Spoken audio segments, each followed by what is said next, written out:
A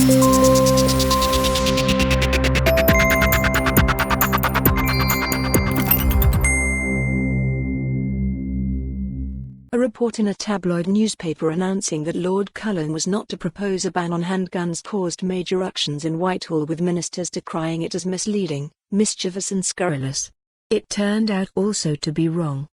On August 1, 1996, Glynis McKeand, the clerk to the Dunblane Inquiry, wrote to Stuart Higgins, editor of The Sun, to complain about the newspaper's front-page story, headline "Dunblane's Judge Note to Gun Ban," and an accompanying highly critical leader article.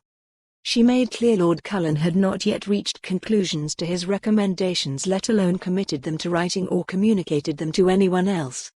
She added, "You will appreciate a serious view is taken of the publication of information which is unfounded in fact and is used as a basis for highly critical comment. I trust that you will make this correction known to your readers."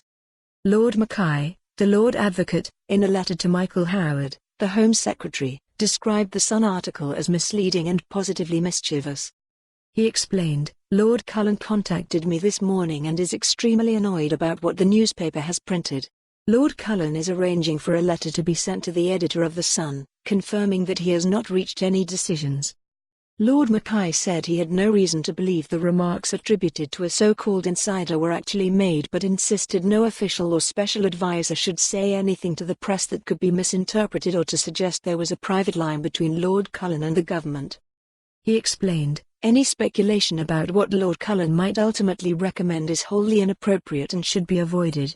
Further articles of a similar nature to those in today's Sun could be extremely embarrassing for the government in our efforts to obtain the support of the public for the legislation planned for the autumn."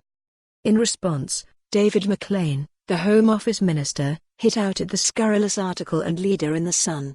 He said after exhaustive inquiries he had concluded no one in government had spoken to the newspaper. He added, "It is significant that most of the media recognized the Sun's article for the speculative and misleading report it was."